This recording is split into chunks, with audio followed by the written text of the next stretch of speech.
ಸುಮಾರು ಜನ ಪೇಷಂಟ್ಸು ಕಾನ್ಸ್ಟಿಪೇಷನ್ನ ಭಾಳ ಇಗ್ನೋರ್ ಮಾಡ್ತಾರೆ. ಆದರೆ ಕಾನ್ಸ್ಟಿಪೇಷನ್ ಇಗ್ನೋರ್ ಮಾಡೋದ್ರಿಂದ ಹಲವಾರು ಸಮಸ್ಯೆಗಳು ಬರುತ್ತೆ.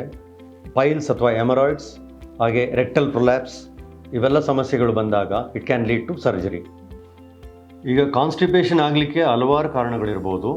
Beet lack of water in diet, excess of junk and spicy food, bad lifestyle, lack of exercise, stress, ಇವೆಲ್ಲ ಕಾರಣಗಳನ್ನ ಯಾವ ಥರ ನಾವು ಟ್ರೀಟ್ ಮಾಡೋದು ಅನ್ನೋದನ್ನ ನೋಡೋಣ. ಈಗ ಕಾನ್ಸ್ಟಿಪೇಷನ್ ಇದ್ದಲ್ಲಿ ಮೊದಲನೇದಾಗಿ ಲೈಫ್ ಸ್ಟೈಲ್ ಚೇಂಜಸ್ ಬೇಕಾಗುತ್ತೆ, ಹಾಗೆ ಡಯಟ್ರಿ ಮಾಡಿಫಿಕೇಷನ್ಸ್ ಬೇಕಾಗುತ್ತೆ. ಇದೆಲ್ಲರ ಜೊತೆಗೆ ಟ್ರೀಟ್ಮೆಂಟ್ ಆಪ್ಷನ್ಸು ಇದೆ. ವಿ ಪ್ರೊವೈಡ್ ಸ್ಟೂಲ್ ಸಾಫ್ಟನರ್ಸ್ ಕೊಡ್ತೀವಿ, ಅಂದರೆ gut motility of the intestine improve ಮಾಡಲಿಕ್ಕೆ ಕೆಲವು ಮೆಡಿಕೇಷನ್ಸ್ ಕೊಡ್ತೀವಿ. ಇದನ್ನೆಲ್ಲ ಅಳವಡಿಸಿದ್ರೆ ಹಲವಾರು ಕಾಂಪ್ಲಿಕೇಶನ್ಸ್ನ ಅವಾಯ್ಡ್ ಮಾಡ್ಬೋದು. ಈಗ ಲಾಂಗ್ ಸ್ಟ್ಯಾಂಡಿಂಗ್ ಕಾನ್ಸ್ಟಿಪೇಷನ್ ಇದ್ದಾಗ ಹಲವಾರು ಸರ್ಜಿಕಲ್ ಸಮಸ್ಯೆಗಳು ಉಂಟಾಗ್ಬೋದು. ಅವು ಪೈಲ್ಸ್ ಅಥವಾ ಎಮರಾಯ್ಡ್ಸ್ ಅಂತ ಹೇಳ್ತೀವಿ, ಫಿಸ್ಚುಲಾ ಇನ್ನೇನು ಅಂತ ಹೇಳ್ತೀವಿ, ಅದೇ ಥರ ರೆಕ್ಟಲ್ ಪ್ರೊಲ್ಯಾಪ್ಸ್ ಆಗ್ಬೋದು. ಇವೆಲ್ಲ ಸಮಸ್ಯೆ ಇದ್ದಾಗ ಆಪ್ರೇಷನ್ ಮಾಡಿ ಸರಿ ಮಾಡಬೇಕಾಗುತ್ತೆ.